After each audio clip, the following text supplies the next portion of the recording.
This is bear with me 1 second. I don't know why this isn't loading up. No, just eat your tea and that. I do apologise. I'm not sure why this screen isn't sharing at the moment.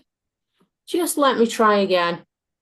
Yeah, Shall an hour. Literally just got back 5 minutes ago. Don't know where Jonah is.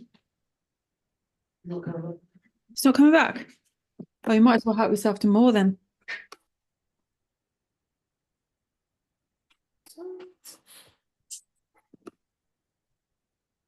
Okay, hopefully this should go through like a nice presentation now. Just eat his chicken, Mark. Oh gosh, this is... Oh, I'm very sorry about this, everyone.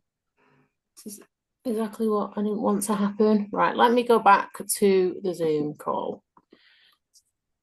So...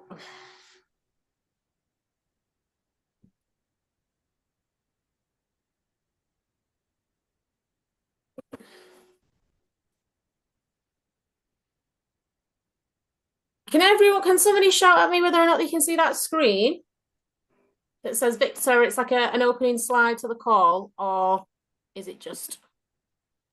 No, we can't see a shared screen. Oh, thank you. Right, let me try now. Looks promising. Yes, thank you. Yeah, that's it. Is it working yet? And I was It just going is, to go yeah. into present mode. Yeah. Oh, fantastic. Right. There we go. Yeah. So as I say, my name's Charlotte. I'm from the charity VICTA. I know we've got quite a few people on with us tonight who haven't had any involvement with VICTA in the past. And we've got quite a lot of people who have done events or workshops or things with us for quite some time. So welcome to all the new people. And hello to all the old friends of Victor. Okay. Right. So just some housekeeping. I do welcome interaction. It's very nice. Sometimes I feel like just talking to my own head on the screen. But it's a safe space. All of us are here with the same issues. Our children are not getting a full restful night's sleep. It may be impacting us personally in the same way. And we're also all here because we are very keen on helping our child to get a restful night's sleep and finding out what kind of links there are between visual impairment and sleep issues. I've built into the workshop, just because I'm doing it on my own tonight, time to ask questions. So at each of the section. So if you do want to put some stuff in the chat box, that's fine. I'm going to address it at the designated time for questions and answers, just because I've not got somebody else facilitating that part of the call. As I said, if anything happens with the call tonight, I'm going to forward you the recording, so don't worry if you miss anything. And just reiterating there that it's not for the public domain. I'll try my best to leave as much time at the end to answer specifics about particular circumstances as well. Okay, so I'm going to get started. So this little girl on the screen, who's not so little anymore, is the reason that I've decided to not only work within parent services, but also with a sleep practitioner. I have a 14-year-old daughter called Scarlett. She has no useful vision at all, optic nerve hypoplasia. She has complex needs. She's an absolute joy. I'm very, very lucky, but she, on this picture, that is what she tends to do in bed, and that is not be asleep. Touch wood, it's a lot better now, but it is an ongoing battle. Sometimes, she can have a really good spell where she sleeps really well. And then others, something can happen in life, hormones, change of classroom, something that she's not so happy about, and then sleep doesn't come so easy for her. But the training that I'm going to be delivering to you today, I vouch for that very strongly, because I've battled and battled and battled for years with my daughter and her sleep issues. And I've put it into practice, and it does work. So I can speak from experience that it has been helpful, and I'm hoping that it will be helpful to you guys as well. So I'm going to do an information section now. Now, the reason that I do this is because the physiology of sleep is important to understand. when approaching any issues that you may have. It'll kind of make sense when we get into it a little bit, and I'll try not to go too heavy on this bit, but I found it very useful because I could go, oh, that's the reason that's happening, that's the reason that's happening. And then when I speak to other parents who say this is, a frequent behavior, I can, a lot of it does tie to the physiology of sleep. So we're just going to look at what is a sleep issue, how important sleep is, not only to the young person, but also to us sleep deprived parents, some stats around sleep and how kind of common it is, what circadian rhythms are, the role of melatonin in our body, and how the senses impact our ability to sleep. So the reason I put this in is because lots of parents have spent years getting up at 4 o'clock in the morning with their child and thinking that is just part of life and we just have to live with that. That's how it is. That is considered a sleep issue. If you if 4 o'clock in the morning means that the child has not had enough sleep during the evening, or you're finding it difficult to function the next day, or this early rising can be considered a sleep issue. We've got all the list on the left-hand side about what sleep issues are, and then on the right we've got some nice possible causes. And this isn't an exhaustive list, but this is kind of where we tend to look at children and find out what the sleep issue is and the possible cause, and kind of unpick that issue and try and address the cause with a view to dealing with the sleep issue, which kind of makes perfect sense. It's not always as easy as that, but this is kind of what the training and what I'm going to be speaking to you about tonight is underpinned on. So a lack of sleep affects every part of our body, from our immune system to our cardiovascular system, our central nervous system. It's not just a case of feeling tired. The impacts on our physical health is quite significant, whether or not you've been sleep deprived for 3 nights on the run, or 3 years, or in my case 14 years. There are lots of implications to your physical health, your ability to learn and focus in school, being able to, be at full capacity in your job. So that's not just for the young person, but it's also here for you parents as well. I feel like I get more impacted by my own daughter's sleep problems than she does. She just is a never-ending supply of energy. So if she sleeps quite little, then she just gets up and operates the same way the next day. But that will vary, and we'll all have our individual circumstances around that. So I will stop going on about this sleep deprivation, because it probably all make you feel very tired. But these are some of the implications that you can get when you are sleep deprived. And I'm sure there's a lot of parents in here who are feeling some of these at the moment, or have felt some of these, and are keen to not feel them so much. And there's also probably some young people in here who are also kind of going through these symptoms, and we're all here to try and help alleviate them. Okay, so you are not alone. Obviously there's I think there's about 20 of us on the call tonight, maybe some more. I think I've had 60 people over the course of this year attend workshops. And there's never any struggle to get people to come and say that this is an issue that they witness within their own children. And when I say children, we can talk about from babies right up until your teenagers. So when I say young person, I'm covering the whole spectrum of age range. I know we've got quite a lot of parents on here with children who are young and also quite a bit older. If you'll see on this bottom facts here, there is a high prevalence of sleep issues within children who have a disability. So it is really common. And those disabilities, it's not just to vision impairment. There's lots of disabilities that also have sleep issues, a lot of neurological conditions. Also we've got quite a lot of young people in here who've spent some time in hospital. Children who tend to spend a lot of time in hospital in early life had to develop sleep issues just because they're not getting a full night's sleep because they're getting disturbed by hospital noises or nurses. So this is why there is such a high figure in relation to young people with disabilities. and sleep issues.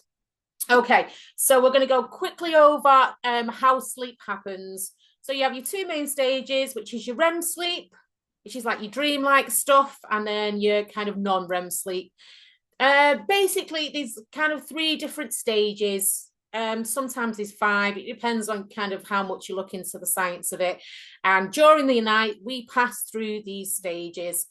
We pass through the stages at different speeds, dependent on our age. It operates in a cycle. So kind of younger babies, they will go they will go through their stages of the cycle much quicker. And that's why babies tend to wake up more during the night, and because they need like tending to. But whilst we are asleep, our brain is doing lots and lots of activity. As you can see, in all of these different stages of sleep, there's plenty of activity going on in the brain. It's not a case of shutting it off. Your brain is doing some very important work, which is beneficial to you as a whole. So this is kind of a little bit of a loose cycle that we'll pass through. If you are sleeping functionally, then this is kind of a little bit of a common one that we pass through. And as I say, depending on your age, depends on how quickly you go through the cycle and how many times you hit the stages throughout the night. But we all do that. We don't, I know lots of people say, oh, I've slept right the way through. Sometimes you feel like you go to bed and then you don't wake up until your alarm goes off. Nobody ever actually sleeps all the way through. We are passing through all these cycles during the night. And when we hit REM sleep, which is really important for our mental state, it's when we have our dreams. You process all the information that's been happening during the day, all the brain chemicals which dictate your moods and how you feel. They are all kind of replenished. There's lots of stuff that goes on during REM sleep. And the issue is when we have some sleep disorder, sometimes you're not always necessarily spending enough time within that REM sleep cycle. And this is where it is impacting on your mental health and your behaviors and all those other little bits and pieces we spoke about earlier that are caused by sleep deprivation. So this is this is a hypnogram, which is something that will measure like your sleep throughout the night. And as you can see on the left-hand side, you've got wake, REM, and then the different stages of non-REM sleep. And they're the cycles that are passed through. So that starts at 11 p.m. at night until 7 a.m. in the morning. And as you can see, the different cycles that we're traveling through. During the night, we have hit these awake times. So all of us wake during the night. It's this just how our body clock goes, even if you feel like you've slept right the way through. So sometimes you might sleep and think you've gone right the way through to your alarm and you wake up feeling great and refreshed. And then sometimes you might wake up at 2 o'clock in the morning and that's your partial awakening. And for whatever reason, you haven't been able to self-settle yourself back to sleep. And that frequently happens with children, especially ones that once they wake kind of during these times in the night, for whatever reason, they've not been able to resettle themselves back off. So they've become like dependent on maybe mum to go in and rock you back to sleep, or they want to get in mum and dad's bed, or it's a teenager who feels like they have to jump on social media when they're awake at 3 o'clock in the morning. So dependent on how we respond to these very common partial awakenings depends on our quality of sleep throughout the night. There's different reasons that people, maybe it's needing to go to the toilet or hungry, or dependent on how dark you have your bedroom. You may find that 5 a.m. when you're hitting your partial awakening then, because you can see the light outside, you're not able to, self go back into sleep. There's lots of different reasons why you can't, but what we're going to be looking at is this cycle exists. There's no way to change that cycle. It's getting to the stage of going to sleep at the start that tends to be the issue. So this is resistance to sleep, or not self-settling when we hit these normal partial awakenings. They tend to be kind of the main, or you can have a combination of the two just to make it even more fun. Bear with me 1 second. So so these partial awakenings, babies wake up, they need feeding, they need seen to. I think within the first 6 months, it's quite common for them to kind of wake frequently between the night through the night. I know it depends on how you're feeding your baby, or how hungry your baby is, or when you've weaned, but they tend to say that kind of around 6 months that the child should be sleeping through. And I know that's not the same for everyone, but that's kind of a generalized consensus on what people believe. So self-settle, everyone, when I show the word self-settle, thinks I need sleep training, which means them lying there and crying and crying and crying and crying themselves back to sleep. It's this, what we're going to speak about tonight is not about letting them cry themselves back to sleep. It's self-settling is a little bit different than not seeing to them when they wake in the night. Sometimes you just have to be a little bit patient around these partial awakenings in babies. So that tends to be where children will frequently wake up in the night, as they get slightly older, even if they've got a full belly whilst they've been sleeping. In older children, the partial awakenings extend, as we just explained. Sometimes people who are older have struggled to self-settle as they get older, because they've always been settled during the night by mum. When we get older as well, melatonin production starts to increase, which we're going to go on to quite a bit more detail now about the importance of melatonin and what it is in your body and why we all need it. So melatonin is called the hormone of darkness. It's in lots of kind of living things, from animals to humans. It is released into the body in humans by the pineal gland. It does that when it starts to get dark, and that controls your sleep-wake cycles. Yes, so that's it. As it gets dark, the pineal gland goes, right, my body's getting into sleep mode. This is a big environmental cue. We've all put our babies into darkened rooms and to get them into this kind of sleep mode. And that's kind of what is supposed to happen if your brain produces melatonin correctly. There are different conditions which can change the production of melatonin. Obviously, we're all here talking about vision impairment, and they can be one of them. So the circadian rhythm and melatonin work together, need both light and dark. And so a circadian rhythm is a 24-hour body clock. I think it's 24 hours and 7 minutes, something around that.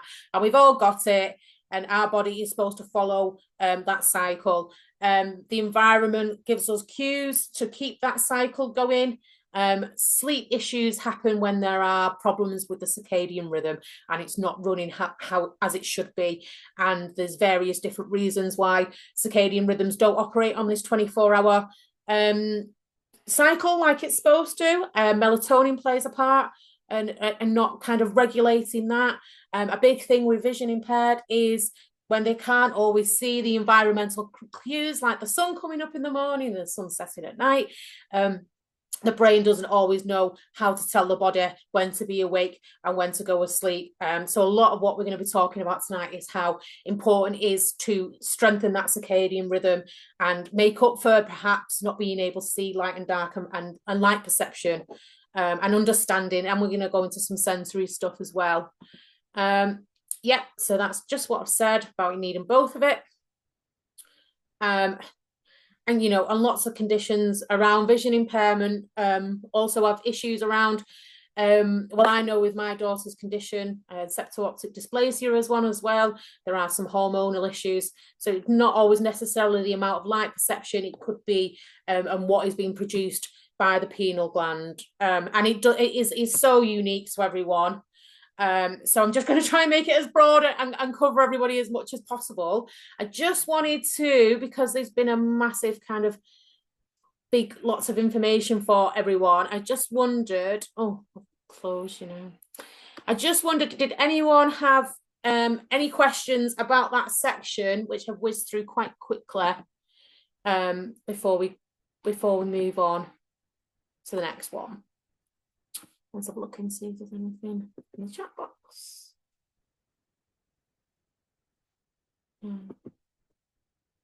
See, this is why it's always nice to have an assistant to do all these little bits and pieces.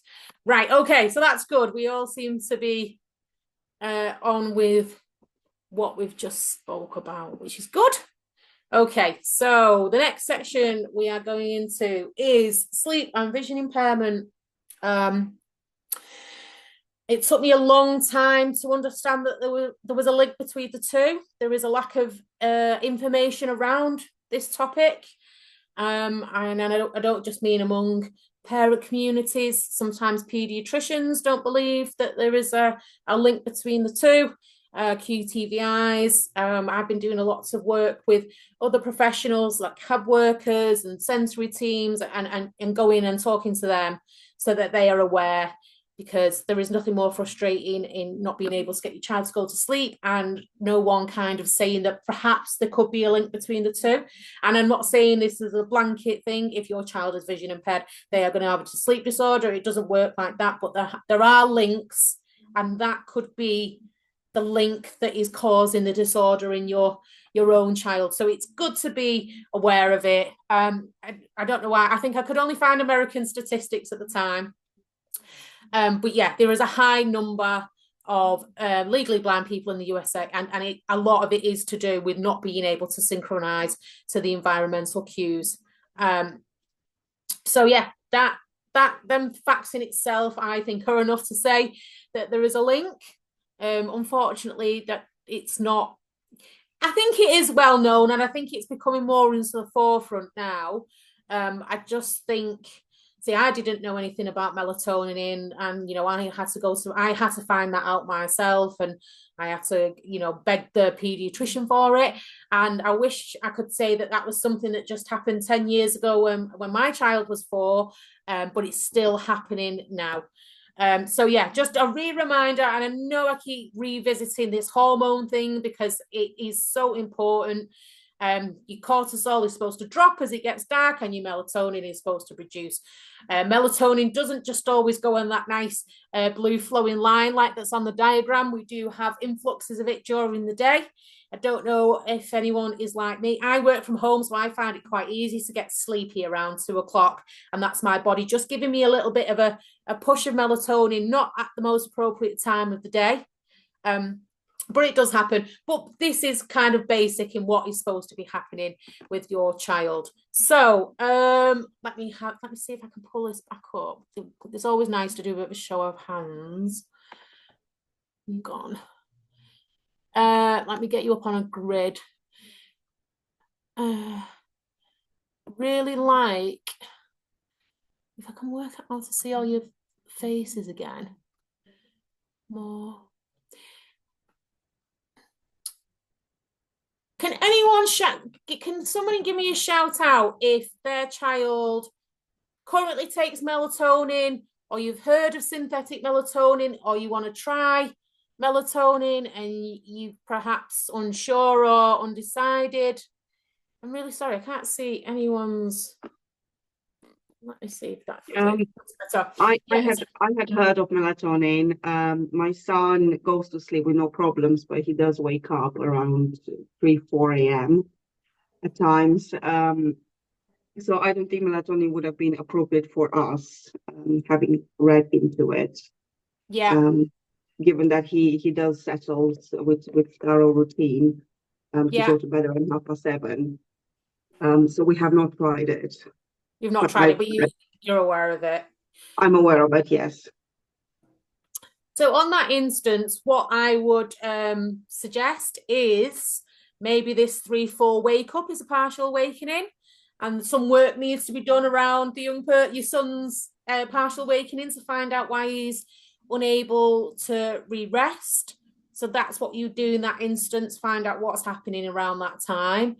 And there are different types of melatonin available now. I'm a melatonin user, my daughter's a melatonin user, but there is some slow release type stuff. So that has had some success in children who do tend to kind of wake up, those early risers. But what we would always advise is trying to work out, why this 3 or 4 wake up is happening. Sarah, Scott, sons took it when you. So yeah, so you've said that both children took it when they were younger. Was there a reason why you stopped? Did you find it becoming effective, or did you want to take a medication route? I'm just going to wait a second. Yeah, for us, it just didn't seem to work for him. He's 18 now, so I'm thinking when that was. I think that was when I think it was late primary school, sort of age, and he really, really couldn't get to sleep. So we were trying to do anything to help him to get to sleep. And I don't know whether for me, actually, it was a bit of a worry about him taking it. I think it might have been more that, actually, that we just stopped that, oh, I don't know if he should take that or not. Yeah, I'm not sure. I can't really remember because it's about 8 years ago, but yeah. Yeah, well, you're not going to carry on with it if it's not effective. Yeah. As Amanda's saying the same, becoming effective, night terrors, which is quite common. I've had lots of young people with they cause headaches as well. There are lots of different types of melatonin. It's come on a lot now, especially from probably when your child took it, Sarah. Like my daughter takes the maximum dose for her age. Stephen, he's a successful, some people it is a magic pill, and Scarlett will stay awake all night if she doesn't take it and go into school the next day. We do have to give her breaks from melatonin to maintain its effectiveness. And yeah, she'll have like 3 hours sleep and then carry on. So, but then there's lots of people who doesn't do anything for. I just wanted to mention that because not everyone's heard of it or isn't keen to kind of explore it as an option. But if there is a melatonin production issue, there is a synthetic version out there. I'm just going to go back to my screen, and if someone can shout out if you can see the presentation, want to get it up, that would be really close that. Are we going with the, oh, hang on, I know what I'm doing wrong. Right, are we back on presentation, everyone? Yeah. Yeah, we've got it on. Perfect, thank you. Thank you for all helping out. Okay, so I just wanted to explore that. I worked with a family a couple of months ago. Child was kind of coming to the end of primary school, was taking over 2 hours a night to go to sleep, then wasn't wanting to get up in the morning. Mum tried it and it worked like a miracle. And whether or not that continues, but that was because she'd kind of heard about it on the grapevine and wasn't really sure if it would be appropriate. I just wanted to let people know about it just in case. The issue also with melatonin is people thinking it's going to be a magic pill, and it's not always the case. I have to use melatonin plus a very strict sleep regime before bed. Regime, that makes it sound awful. Like a bedtime routine, and the two have to go together. It's a bit strange out in America and Europe. You can buy it over the till. Over here, you have to, over the counter. Over here, you have to get it prescribed, and it is very expensive. And it's very important to make sure you assess the behaviors around sleep, prior to going to medication, because it might not work, and being on medication for the rest of your life to help you sleep. If there's an other alternative, it should definitely be explored. And there are some concerns, and there are some kind of limited research, and people don't feel that there's been enough research to fully get behind it, and the fact that it doesn't work for everyone, so it's kind of a little bit hit and miss. But just as long as people are aware, sometimes if you are vision impaired, you are not getting the same amount of light into your brain as somebody who isn't vision impaired, and that can affect the melatonin production in the brain. Not everyone. That's just a link that can happen, and this is why sometimes synthetic melatonin is prescribed or can work or can help the child. Okay, so we're going to touch on the sense of sleep here. Just want people to just read that little bit. A substantial majority of children and adults with sensory-related issues experience some form of sleep disturbance. These sleep problems can range from a difficulty falling asleep to frequent night wakings. So the reason we're touching on this, because senses play a huge part in your body's ability to not only go to sleep, but stay asleep. And we all have sensory needs. Sensory processing disorder tends to be quite prevalent in children who have a vision impairment. It's also quite prevalent in people who are neurodiverse, ADHD as well. Obviously, there is something that is infecting their sight, and as a result of that, they cannot always necessarily process senses in the way that would be kind of a usual function. People can be seekers, so we get our bouncy children who like crunchy, spicy food, loud music, lots of moving around, lots of stimming, making noises. And then we kind of get our sensory avoiders who kind of like it nice and quiet, get overstimulated quite easily, like soft stuff, don't like to be touched, don't like certain kind of clothes and labels on them. Sensory processing disorder is kind of a disorder within its own right. It just can affect the sleep quite significantly and is linked to vision impairment. So it's important that we talk about this, and the reasons when we're looking at our child, and the reason that perhaps they are taking a long time to go to sleep, or they are waking up during the night. Is there something going on sensory there as to what's making them stay awake or reluctant to go back to sleep? Watching our children and how they are, we all know them better than anybody else, can be a good way for you to unpick some issues and kind of look at what sensory activities could be happening during the day, especially when children come home from school and they've had quite an intense day with lots of stuff going on that they may struggle to process due to sight issues. And we can look at kind of what a sensory day feels like for them, and how some sensory integration therapy can help them after school and kind of before bed in order to get them into that go to sleep mode. And I know obviously we've all got vision impaired children here, so that's some children cannot go to sleep if there is a tiny little bit of light, and other children want the room completely bright. So it's not kind of a one size fits all, it's finding a medium. I would never recommend a big bright light in the center of the room shining on the bed all night, because that is going to affect melatonin production and their ability to stay asleep during the partial awakenings. But it's finding kind of a happy medium and slowly reducing that. Sounds, some with sensory processing really find what could sound like a dripping tap to us could sound like a jackhammer in their ear.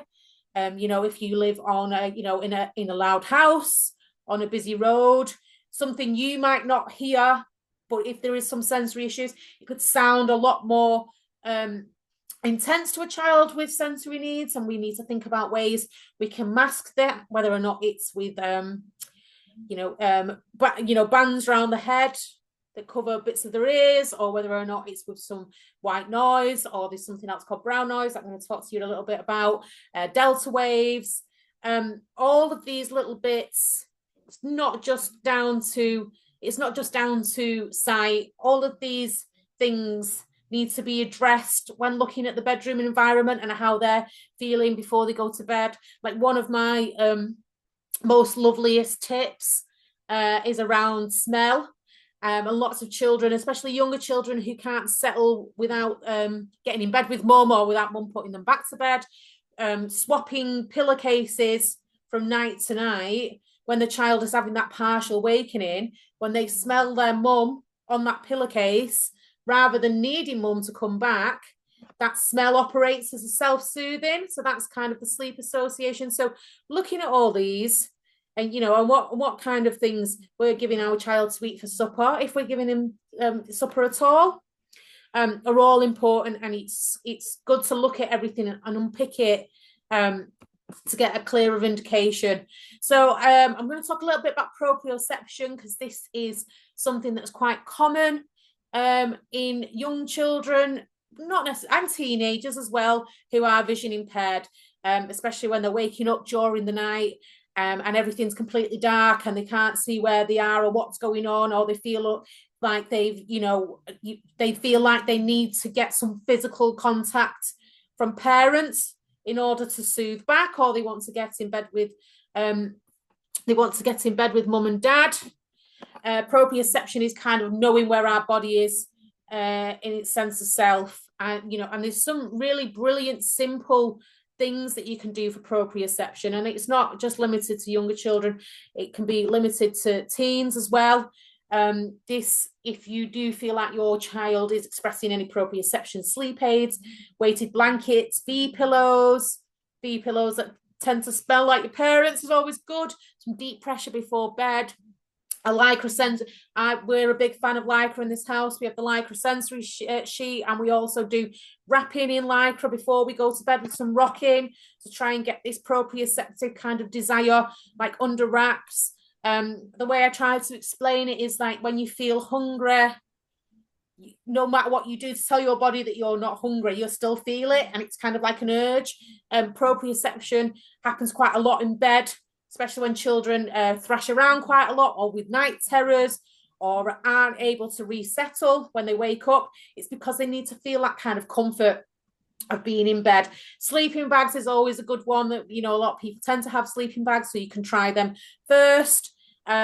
Things like maybe not using a onesie for bed, because you can get tangled up in onesies, so that can kind of get your proprioceptive sense going as well.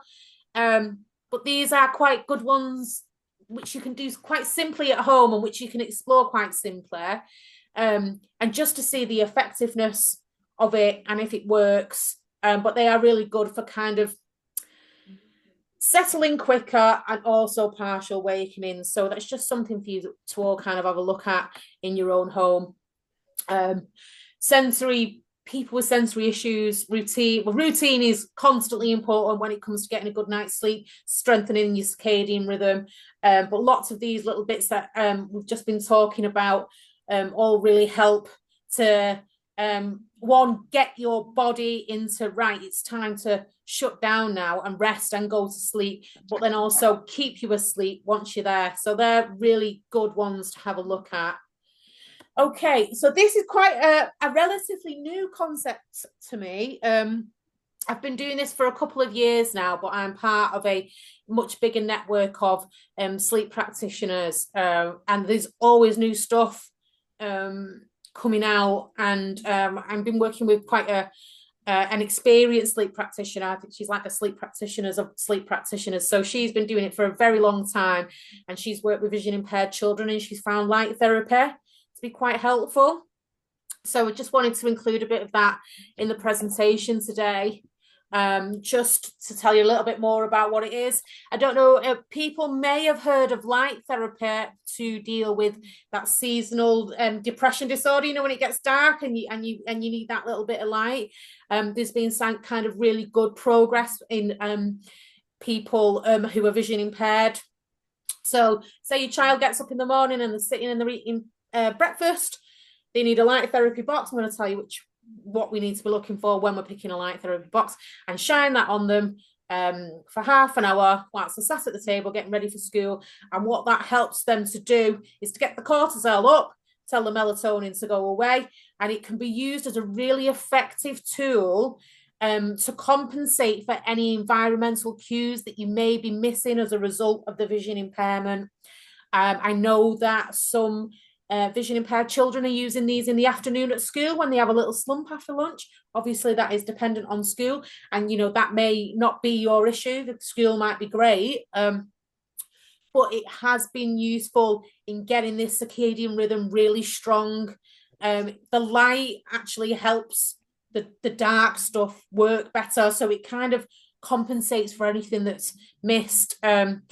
I haven't used it myself. My daughter has no useful vision, so she has no light perception, but in partially sighted children, it might be something that you could explore.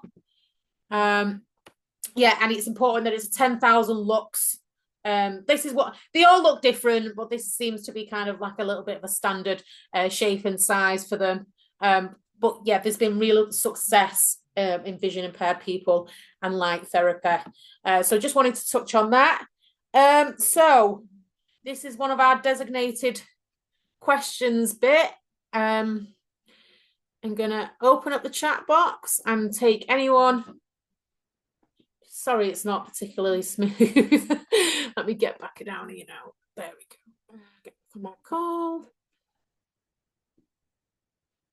Yes, let's have a look in this chat here.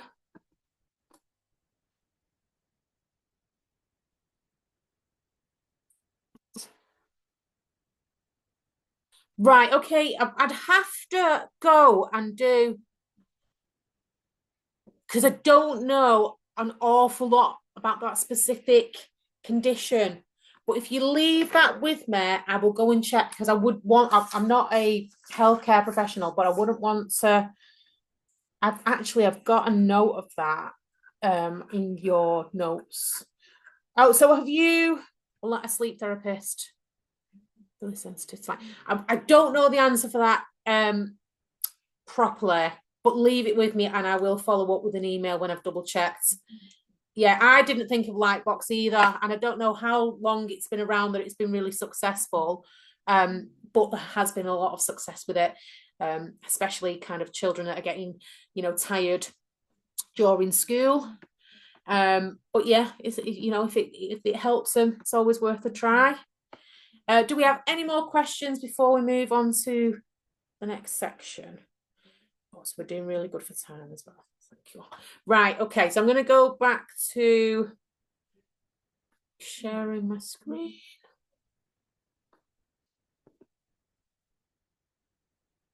Right, there we go.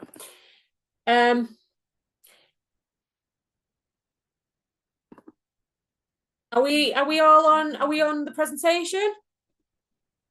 Someone can shout to me. That'd be really helpful. Yeah. Yep. Oh, it's presentation. Yeah. Does it say support? Yeah. Yeah. Yeah. Yep. Oh, thank you. You're all wonderful. Thank you so much. Okay. So this is the support part. The reason I'm saying back to basics is because I've recently been reminded of this. Sometimes we're thinking of the solution further down the line, and instead of looking at all these little bits that are little changes. I had a really lovely success story with a boy that during his partial awakenings he was making noise so that dad would come and support him, and he was about 8 or 9, so he wasn't kind of a toddler, and I just suggested maybe moving the bed next to the bedroom wall, so when the little boy woke up during the night he could feel where he was, and he was vision impaired. And from that moment on, just that change of moving the bed, it doesn't always have to be sleep diaries and intense sleep plans, and it can be something as not giving them a drink just before they go to bed so they're not waking up during the night using the toilet. So we're just going to cover some back to basic type bits, and then we'll go over kind of hand over to you guys for any questions. So sleep hygiene. Oh, excuse me. It's not just a bedtime routine. Sleep hygiene is, everything from the bedroom, from what happens in the hour before you go to bed. Are you doing things earlier on in the evening that are going to help you to have good sleep hygiene? What's going on in the home? What's who you're sharing a bed with? Are you going to bed at the same time every night and getting up at the same time, even on a weekend? Those things all kind of fall under the sleep hygiene area. And, they're all little bits from different parts, and we should examine them all and try and see if we can make any changes in order to promote this better night's sleep. Sleep associations, which we've touched on briefly. We've got a list of healthy sleep associations there, types of blankets, essential oils, a nice pillow, reading before bed to make you fall asleep, which is something you can do on your own, whether or not that's an audio book. Bath time, is that what gets your body wound down? Is that doing the same for your child? Not always. Bath time can sometimes be too stimulating for certain children. Do we need to be doing showers in the morning if bath time isn't the right thing to get them into this sleepy mode?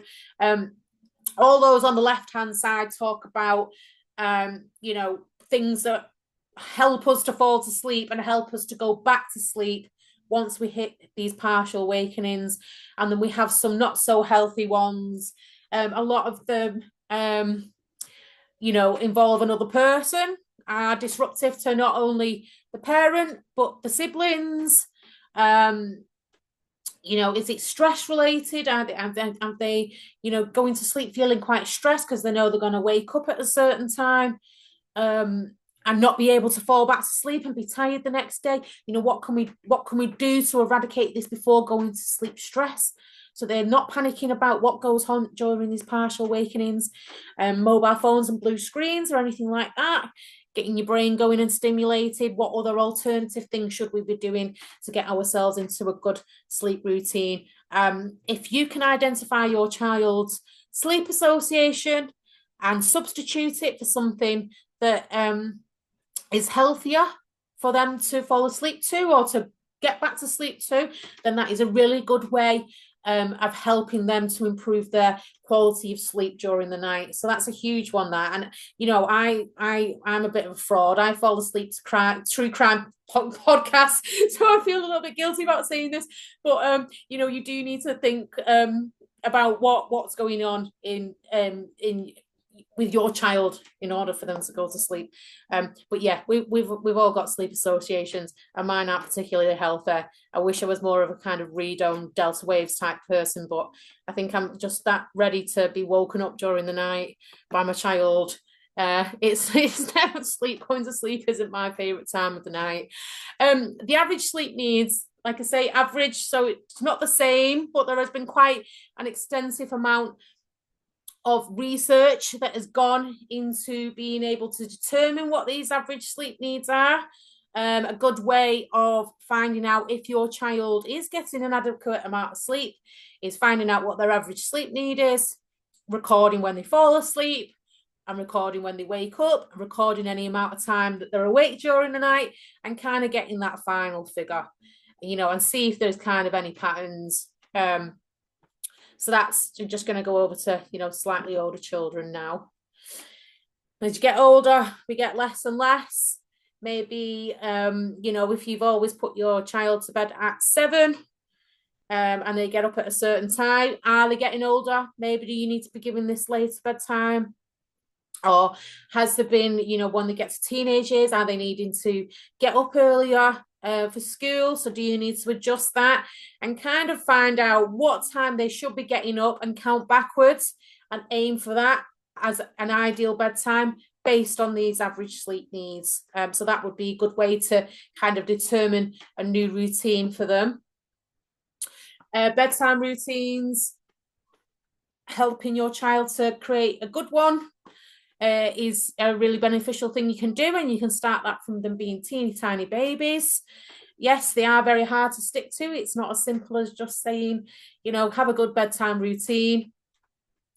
And it's adjusting that as they age, and just trying to be consistent.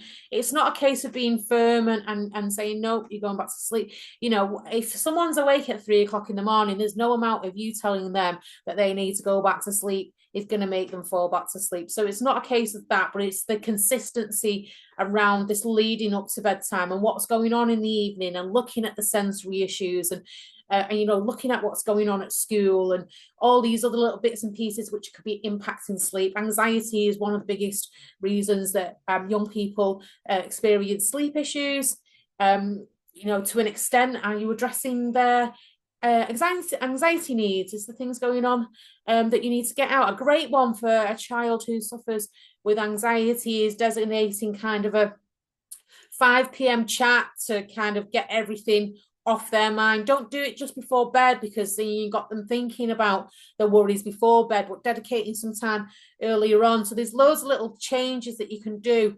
You know, it's not going to kind of magic wand and get rid of the anxiety, but ways to help them deal with it a bit earlier on that might be more effective, that is getting them to go back to sleep. Sometimes actually going to sleep itself is the anxiety. So what adjustments can be made there so that it's not a worry? So it becomes a, you know, a nice routine for them to complete. and that they are going to sleep and feel good. This is just an example of one. This is for a younger child who's going to bed at 8 p.m. Obviously, we've worked out from that child's average sleep needs what time we want them to get up. We've counted back, say, 10 hours. 8 p.m. is the time we want them to go to sleep. So then we start our go to bed routine for an hour. And it's a nice one. It's, hand-eye. A really nice one for young children is blowing bubbles, because it's kind of like a mindfulness. Every child's different, but kind of turning off the TV, things like puzzles, cutting and drawing, things like that, are really good for getting the children's psyche in that correct place for falling asleep. Any kind of, if your child does have sensory needs, look at doing the sensory stuff earlier on, whether or not it's a trampoline or bouncing on the gym ball or having the music a little bit louder, things like that. Earlier on in the evening, and same with kind of addressing any anxious thoughts that they may have that earlier on in the evening. Have this kind of hour before bed as something really nice and relaxing. And, this is obviously for a young child, but teenagers can follow this same thing. Do they turn the Xbox on, off, and put on audiobooks?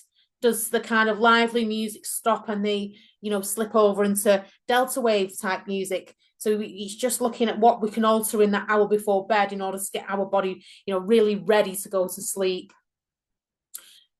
Yes, regular sleep pattern. This, no one's ever a fan of this, but when we have a child who has a circadian rhythm disorder, so to speak, so that they don't kind of follow in this natural 24 hours and getting adequate night's sleep, we need to do everything we can to kind of strengthen that. And the way that we do that is by keeping it consistent. And I know it's nice to sleep in of a weekend, but if you are trying to help them to get their body going right, awake, asleep, independent from them, the body doing it for them rather than it being kind of consciously doing it, doing the same thing 7 days a week is really important. And any changes that you do feel like you will make after this, after we've spoke, it will, you'll have to do it for a little while before it starts to work, unfortunately, but it definitely does work. That's just some tips now on if you have listened to anything that I've said tonight and thought actually I could do with some changes to my routine, these are some great tips with it. Sometimes young people only go to sleep if mum's doing it instead of dad. What is the bedtime? How can we make sure we always stick to that? What works for our family? What time do they have to get up? When are they getting in from hobbies? When's dad getting in from work, for example? And is he getting any time? But work it out. It doesn't always have to stick like stone, but once you've found something that works for you as a family, try and be as consistent with it as possible. Just things like no computers. I know it's easier said than done, but once you kind of get the child, and this is for resistant sleepers, this isn't for our kind of partial awakeners who are just awake and staying in the room, but it's really important once you get them in that room and get them settled, and however you're planning on doing it, that they stay in that room then, because any kind of being brought back down there will kind of get them stimulated again and kind of get them out of this sleep mode that we've been working so hard to achieve. Just what I said before, adults, teenagers, children, we will all benefit by a really good sleep routine with a good sleep hygiene. I just wanted to put this in here about teenagers. I do, I've not done for a little while, but a teenage specific workshop. I think it's really important with teenagers not to say you must go to sleep and you must do this and you must do that, because there is this they're becoming more independent. They've got opinions on what they feel they should and shouldn't be doing. Sometimes it's really nice for them to access teenage sleep support written in the voice of a teenager, and people who their peers who they can relate to, speaking about what has and hasn't worked for them. Teenagers physiologically change when they get to that age, and their body wants to stay awake later, and then they don't want to get up in the morning, and you know, that's a normal thing that will happen with teenagers. But yeah, make them feel involved in any changes to sleep routines, and sleep routine not necessarily just the hour before bed, but what you do when you wake up. They can be co-created. They can talk about why they woke up, what they felt made them wake up, what they were thinking about when they woke up. Was it a noise? Is there a way that we could be eradicating the noise? Is it when the sun's coming up? Could we be getting some more blackout blinds? Are they waking up feeling a bit frightened because it's pitch black? Should we have some soft lighting in there? Is something going on in school that they're kind of thinking about when they're waking up? And just trying to address kind of what is the issue there. But I do have some really good resources for teenagers for them to read themselves. So please do come back to me if you would like that. I know this sounds daft, especially with like parents who are sleep deprived, but sleepy foods are something just really good and something that you can do straight away. Suppers are really good for helping children to sleep through the whole night because they're not waking up feeling hungry. This is, you know, some really good examples of sleepy foods that do get the hormones going and the things that you need to help you to go and stay asleep. So that's a simple change you could do at home. Always, like as I was saying before, we're just looking at the basics here. Screens as well, you know, try and take them screens away an hour before bedtime.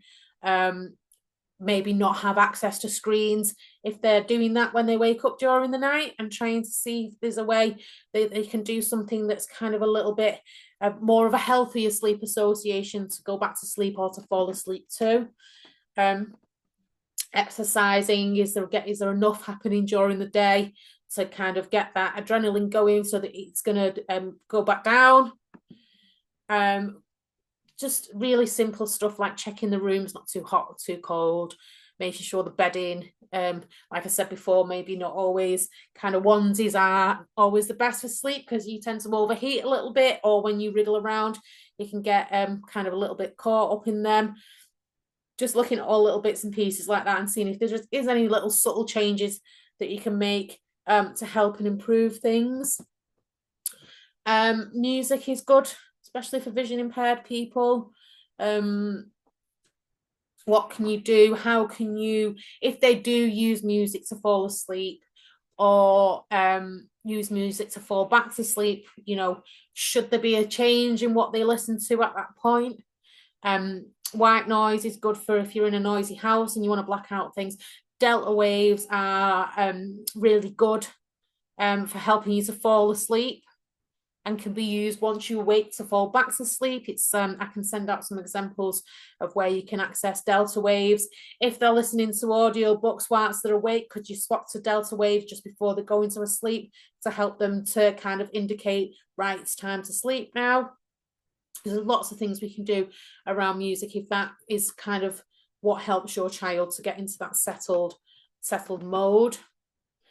As mentioned before about swapping pillowcases with mum, if mum's or dad has become like a big crutch for going back to sleep. Lavender works really well with my daughter. We use it as part of our deep pressure massage before bed. There's lots of kind of things on the market now that you can explore. It's really helpful scents with children who have issues around partial awakenings, because just that scent can be enough just to get them to drift back off to sleep. Could you think about incorporating some of that into the bedroom and before bed? I know these might, you know, these are all just simple changes and things for you to look at home. And just to kind of go back over everything I said and try and summarize it all. If you are making changes, they do take time to stick. Just like with anything, it's like developing a habit. It does take time. If you have a resistant sleeper, that can be quite difficult, especially if you're spending a lot of time getting them to settle. But if you are very kind of consistent with routines, then it does start to stick and the body starts to feel it and they start to understand that this is what's happening now, and they kind of get a bit more open to what you're suggesting around sleep. We're just trying to keep this circadian rhythm as strong as possible, and routine does that. And you know, any kind of compensation that you have to do for not being able to fully access environmental cues. You know, I love it when I get to go to sleep. I always feel very proud of myself when my daughter sleeps. It's a great thing that you can do for your child if you can help them to do that. You know, as they're getting older and the pressures in school, you know, it is important to get that restful night's sleep. And little, you know, they might be up all night or they might just be early risers. Just little changes and adjustments could do the world of good. So it's, you know, it is always good to like really assess what's going on and try and unpick where there might be some issues, and any changes you can make. You know, some small changes can make a huge amount of difference. And for all those kind of tired parents, try not to beat yourselves up if you're tired and a bit frustrated as well, because I think a lot of us will have similar experiences here. And as I said before, it's quite widespread, and there is different places that you can go. And if you feel like it is unmanageable, then you must tell someone. It's not kind of a matter of this is just how it is. That isn't the case. There is always things that you can do to improve it. And then, yeah, that's it. So we've come to the end of the presentation part. I hope some of what I spoke about then was helpful. Hopefully you understand kind of the link between vision impairment and sleep a little bit better. Hopefully you've been able to go, maybe we should try and make some changes. So we've got quite a bit of time now. And I can just open the floor up for any questions people may have. If you want to, I will try and be as helpful as I can. Sometimes it takes quite a lot of assessment to fully give full advice on a sleep thing. But if anyone would like to ask me any questions, now is your time to do so. And chat box or shout out, whatever's easiest. Rocking to sleep, we're told, is a source. How can we make it to stop? Oh, okay. So do you mean that the child is rocking themselves back to sleep, or you're rocking them to sleep?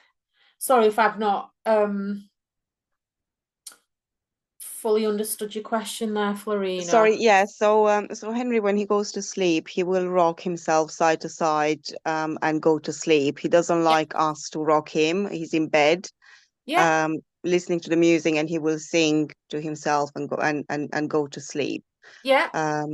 So we were told by the pediatrician this is a normal mechanism. However, he is starting to do it more during the day, especially when he's tired and when his head touches a surface, rather than when he sits upright. So he doesn't have any light perception at all. Oh, okay. So yeah, so it's good because he's doing it himself and he's putting himself to sleep doing it, and he's obviously finding some comfort in it. Rocking is kind of a self-soothing method for children who have kind of sensory seeking needs. So they might not always necessarily use it to help them to go to sleep, but it can also be a self-regulation thing as well. So I think as long as he's not kind of if he needs to do that to make himself feel better, it could be like, you know, say if you've got something that's itchy and you need to scratch it, obviously you don't scratch all day every day because that wouldn't be helpful, but it's kind of that desire, and if he makes him feel better to do that, I wouldn't see that there would be a problem in him continuing to do it. Or are you worried about him kind of doing it out and about in public and yes, I guess we were all always worried about that aspect. he doesn't do it when he sits upright or when he's on his bike or on the swing, etc., up and about. But if he is tired or he's not feeling well outside of his sleeping hours, when he lies down on his mat, he will start doing it. Yeah. I know it can get worse, and I know it's a sensory issue. However, you know, I don't want to get on the line where we have to use a therapist to try to prevent this happening, as one of my friends has used in the past. Okay. Sorry, If just that makes remind sense. me, how old is Henry again? He's 2.5. Right. Okay. So he's still quite young. I think so. It's kind of like a form of stimming, and Yes. if you, what I would do around that. Have you read a book? Have you read any books around sensory processing disorder or anything like that? Or Yes, I have, and we are trying to distract him as much as we can, and he will stop. He will need that one-to-one at all times at nursery, which obviously he doesn't have it at the moment. yeah. I find that the more he does it, the more he wants to do it. Yeah. And I think he does it more when he's either unwell or tired or bored, for that matter. Yeah, it is. It's a self-soothing. It's kind of like a little bit like a tick, I suppose. Some people bounce, some people eye poke, some people rock, some people make kind of noises, which is a form of Yes, stimming as well. In terms of how you would manage it during the day, that would be something more that you'd look at, like an occupational therapist with, exactly. Yes, yeah, with sensory specialism would be, more able to advise you that on, you know, rocking during the day. But it's a self-soothe. If he's using it to go to sleep and using it when he's unwell and tired, it's making him feel better to do it. yes, You know, obviously he's still quite young, and the, you know, things, you know, you do grow out of certain behaviors. But sure. yeah, I'm sorry, I wouldn't be able in the best position to advise you how to kind of No, reduce of course. during the day. So I apologize No, for that. thank you. Okay, no problem. So I'm going to go to Amanda's comment now. Not being dry at night. Okay. So, Amanda, are you still using melatonin, or is that stopped now? Sorry, I know you did comment on the melatonin bit earlier.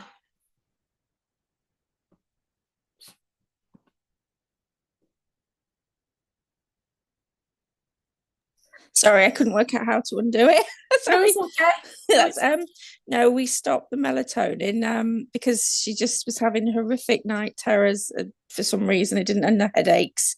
But Yeah. no, we're doing everything, not letting her drink, and it just takes so long, like you say, to get her to wind down and get into the rhythm, even with the routines we've put in place. I don't like waking her up to then go to the toilet, because she's just not naturally waking up. She's so deeply asleep still. Yeah. And like you say, I think it's, having seen this tonight, it's something to do with, like you say, the cycle where she is. She's obviously just slightly out of rhythm naturally, maybe. Yeah, and that's why she's not waking up. So in terms of, she takes a while to fall asleep, and if you were, for example, what time does she go to bed and what time does she go to sleep? Oh, we tried to take her at like 8:30, but it takes a good hour and a half to get her to sleep. She just will do everything to fight it and just wants to be awake, and, you know, just doesn't like, she's just looking for stimulation, like you said, looking from so when she does fall asleep, I'll usually go in and get her up about midnight to try and, you know, keep her dry. But then she wakes up and then she wants to carry on doing stuff. So it's we're making a rod for her back, but yeah, I don't know what to do really. Yeah, it is hard. And have you, because normally at that age they would be able to go to the toilet kind of before sleep, and then you'd regulate your drink, and then no, she just seems to have a lot of liquid in her. I mean, we're putting her off at about 6 o'clock, and she's she's just not able to hold on. No, and she's getting up like for school at like 6:45. It's not, you know, she's not getting up late. So Have you ever chatted to kind of a urologist about this at all? No, I haven't. No, I just assumed it's part of the, parenting thing. The sleep stuff. Yeah, So yeah. oh, sorry, just let me let someone. I would, in this instant, what we would always say, especially with the child's age, obviously you've got some sleep stuff as well. Yeah. But if that kind of wetting was still happening at that age, and if you kind of done everything that you can to make sure she's not drinking 5 litres of water before she closes her eyes, if she's still wanting to get up at midnight and needing to do that in order to keep dry, then we would say go and chat to your GP about that. Okay. And ask to be referred to urology, because that's not kind of a I think not a common thing. Yeah. But I'm definitely going to try the light box thing, because I can see that would really help her, like you say, to get the rhythm better. That's good. That's brilliant. Thank you, Charlotte. That's really good. Okay, brilliant. I hope it would. Please do come back to me. We will. And let me know. I'm always keen to hear successes. Will do. All right, thank you. Just gonna go. My daughter works 3 or 4 times a night. She just sits up and does a cry. She doesn't soft in. I feel so bad because she finds it really comforting. Sorry, me just reading. I know everyone can read it, but I kind of needed to read it a little bit loud to take it in.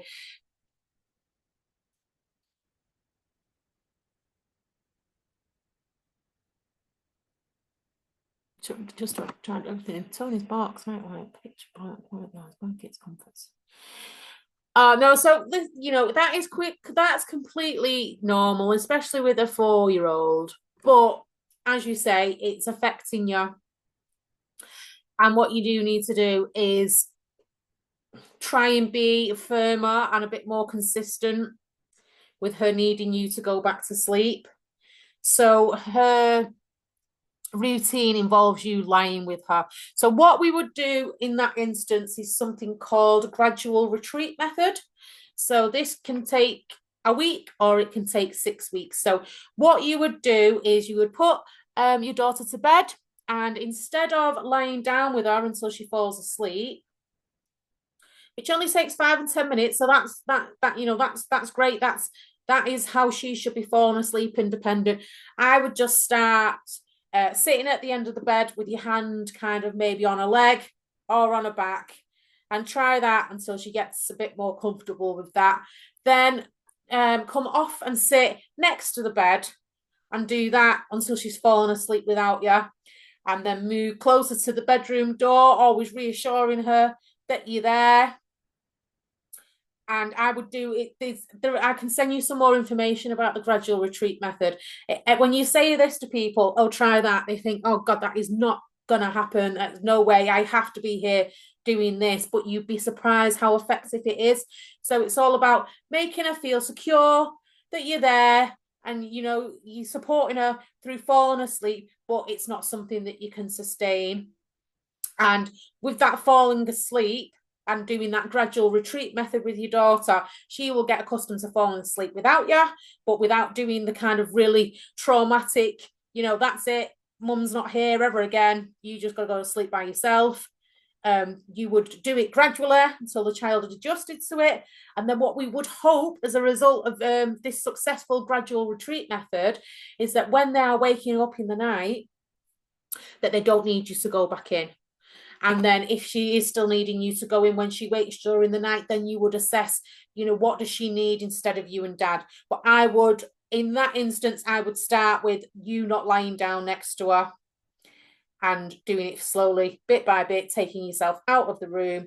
And eventually but she's still so young, she's 4, and she would get used to you not having to be there to fall asleep. And the more she gets used to you not having to be there to fall asleep, the more she'll get used to falling asleep when she wakes up during the night. Okay, yes, sorry, Sarah. Oh, the sleep program to do that.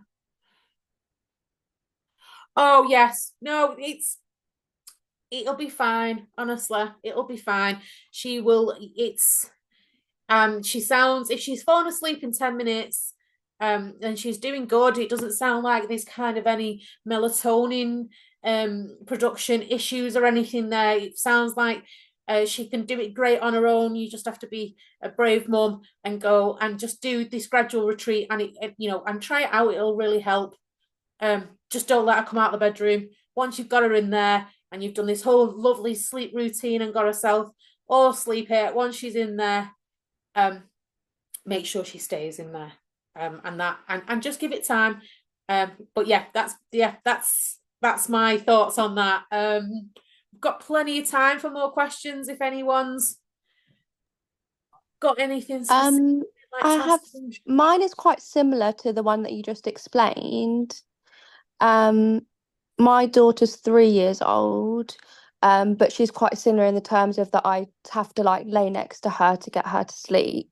Yeah. She's quite good at going to sleep, but it's just waking up through the night that we're struggling with.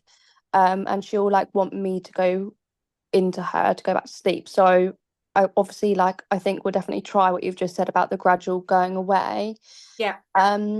Because she's 3 years old, do you think, obviously with the timeline of like how much sleep that they technically average should have sort of thing, do you think it's still important for like the daytime nap? Sometimes she just chooses not to nap during the day, but do you think that's like an important part of that? Or if she chooses not to, is that like a bad thing? I think at 3, and I think she's still experiencing sleep issues through the night, and she's quite happy to go without a nap, I would ditch the nap and focus on getting this solid sleep.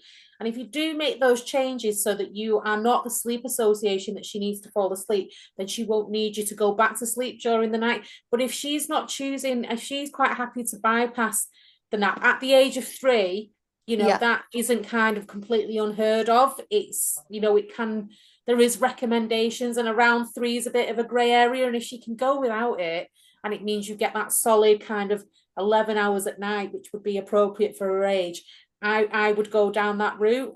Obviously, you'd have to, I don't know what she's doing in the day, if she's at nursery, if it's kind of beneficial. She sort of goes, she's only just started sort of like a bit of, she goes to a specialised but also a mainstream one, but it's only like mornings on Thursday and Friday. Yeah. But it just seems like when she's doing more, that's when she tends to refuse the nap compared to when she does less in the day, which is a bit bizarre to me because you'd assume that they're more tired sort of thing. So yeah, that's where I'm sort of a bit like, oh, I'm not sure if it's the right thing to do or not. If she's not wanting it, and she's not, what it's like with a slight, a tired toddler, and the impacts it has on their behaviors, as long as you're not witnessing, really kind of an overly emotional kind of child that's acting up a little bit behavior wise because they are overly tired, then if she, just go with it, and it is definitely going to improve your chance of having that kind of solid sleep during the night, and to eradicate the partial wakenings and the self-soothing type stuff. So it'll all work together, to make for a healthier night's sleep. So yeah, I hope it works. Amazing, thank you. No problem. We've still got plenty of time, and if people have are done, and I will not feel like you're being rude if you leave the call, if you've asked your questions. I know it's quite late at night, and I've been on for quite a while. Yes, so Stephen, white noise is great. Jungle noises. If you are finding some benefits around noise, definitely look up some delta waves. They play on the frequency of something that's going on with your brain when it's asleep. It's so scientific, I can't really elaborate beyond that. And there is another thing as well called brown noise, which you can Google. So white noise has quite a lot of static in it. Brown noise and music with delta waves in are supposed to be kind of more soothing. So if you are having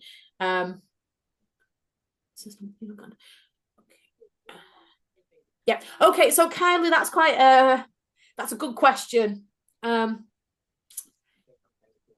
Some people can have underdeveloped pineal glands, and their hormone production is completely normal, and there is no kind of need for an endocrinologist. Some people can just have an underdevelopment near the pineal gland of the optic nerve, and that they have to be under an endocrinologist for melatonin, for hormone deficiencies or issues. It's kind of really that would be too difficult for me to say. I don't think it would be simple as a yes or no, but you would think that if there is some issue around the pineal gland and you are having some sleep issues, then it is quite likely that there may be a link between the two. But that would just be kind of my opinion as a sleep practitioner, rather than an endocrinologist or a pediatrician. I hope that's, sorry if it's a bit ambiguous, but yeah, definitely mention it to the endocrinologist, especially if your sleep issues are quite significant. I'm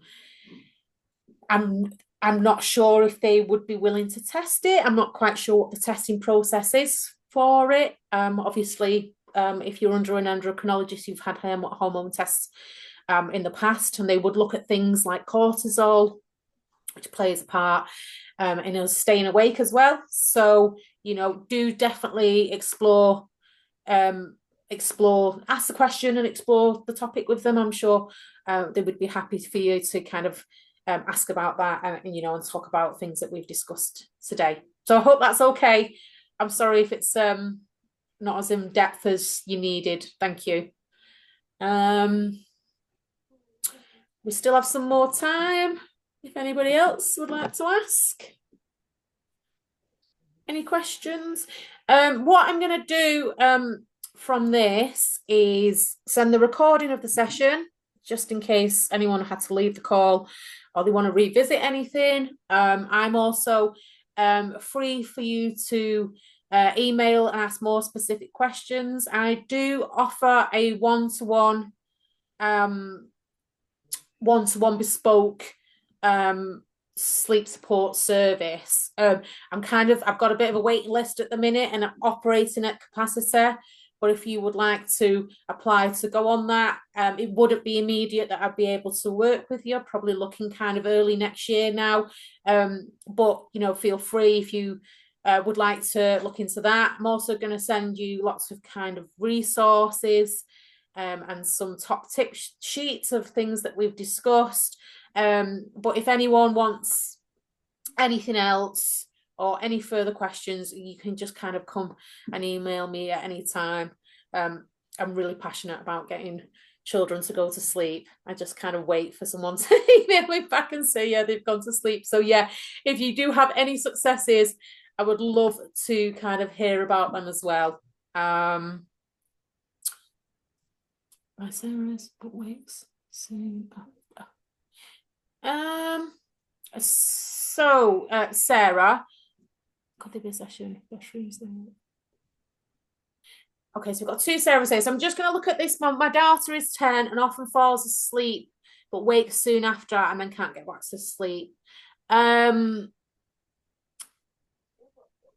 they going to bed when you want them to go to bed? In terms of soon after, how long are we talking? Are they going through this first stage of sleep cycle, or are you talking about, are they kind of just going, and just if you could tell me a little bit more about how soon after they wake up, that would be helpful. So we've got two Sarahs on, so I don't know which.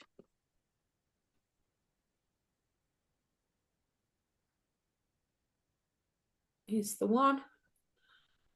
I'm going to ask both of our. Oh. Sorry, mine was the one about the room layout. Oh, okay, yeah. Sometimes people can't find. Oh, well, I think we've got both of our Sarahs are unmuted now. Sarah with a 10-year-old daughter, if you just want to give me a bit more information about this waking up, I might be able to help. Have we lost?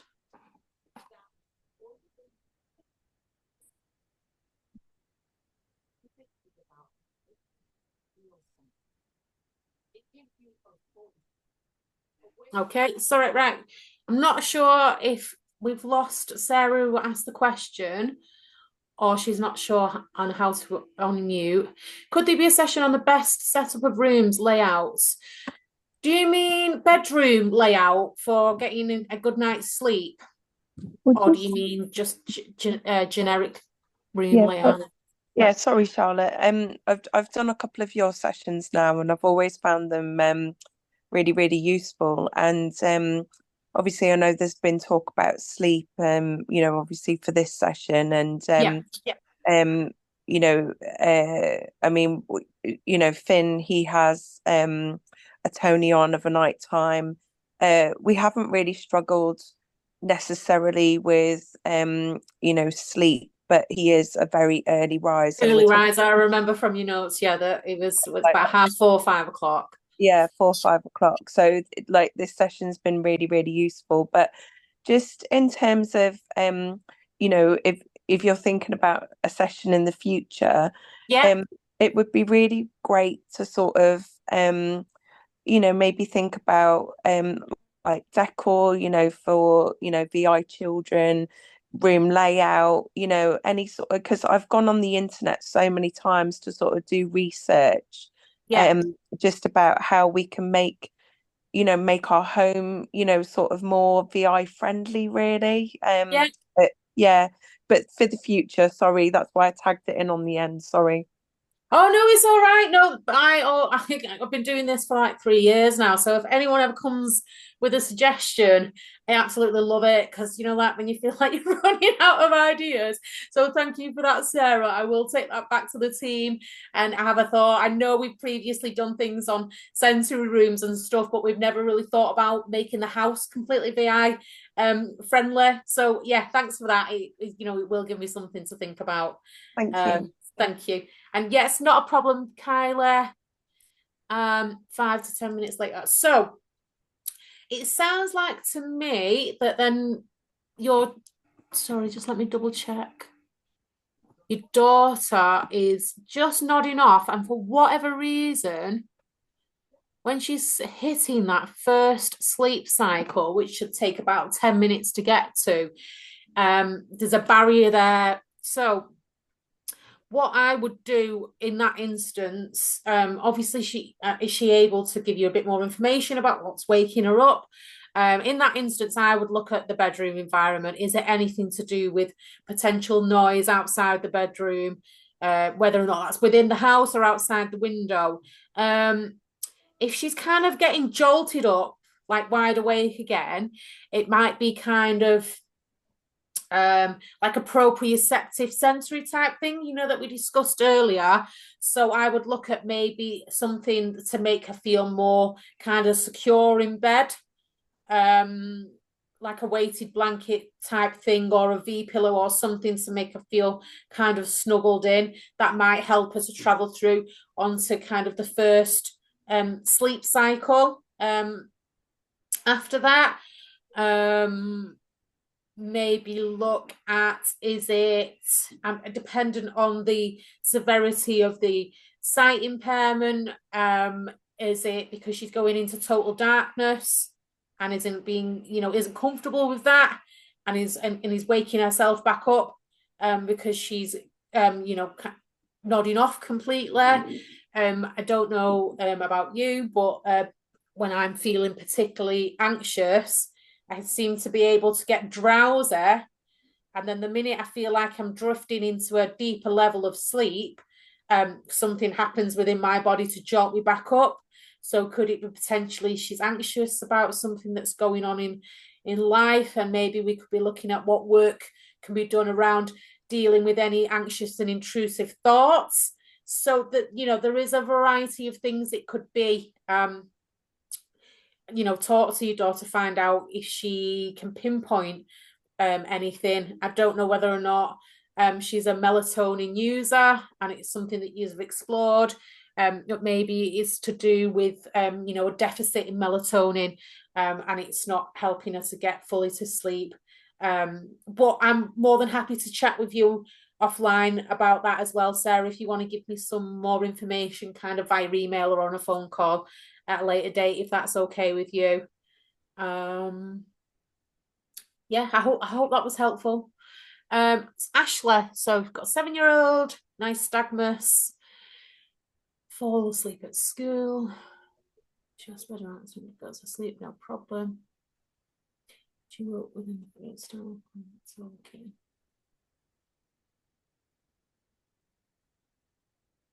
Yes, okay. So I'll try my best with this one, given the information. So with the 7-year-old daughter, what I would do in that instance is, like we said, look at the bedroom, look at the lighting, the temperature. Is there anything that you can be putting in the bed to make her feel kind of, to deal with any proprioceptive needs that she may have? You know, maybe look at things like worry monsters or thought boxes to see if there's any anxiety around going to sleep. What I would do at that age, she seems like a perfect candidate for light therapy. I think the reason that she's probably fallen asleep during school and during the day is because, one, she's tired at night because she keeps waking up, and two, because she's having an influx of melatonin during that moment when she's feeling sleepy. I think light therapy in the morning, and if school would allow it, when she's starting to feel tired, would be really helpful. It's good that she's falling to sleep quite quickly.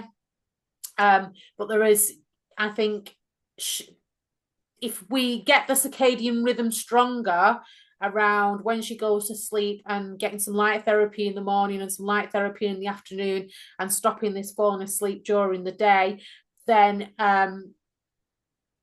you would more likely get a full night's sleep, if that makes sense.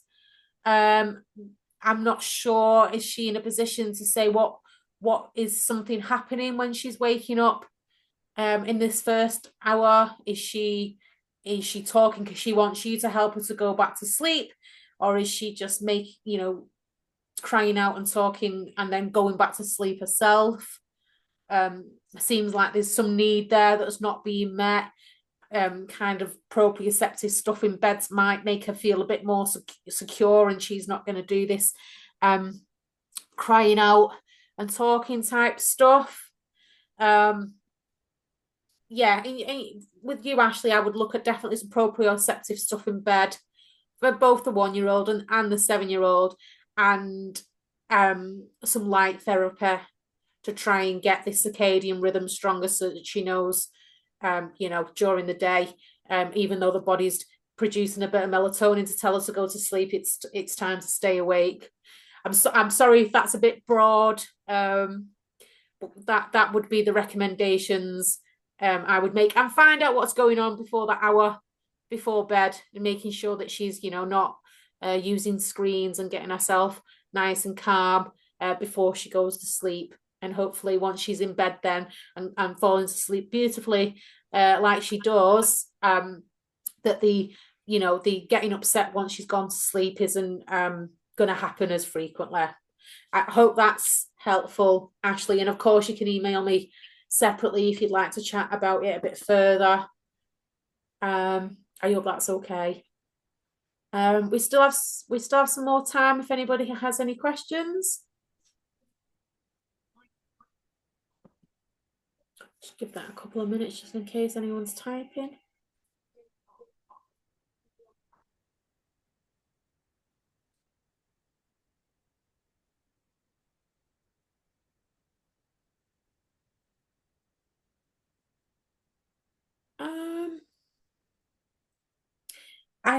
Oh yeah, brilliant. Thanks, Ashley. I think that's everyone for tonight.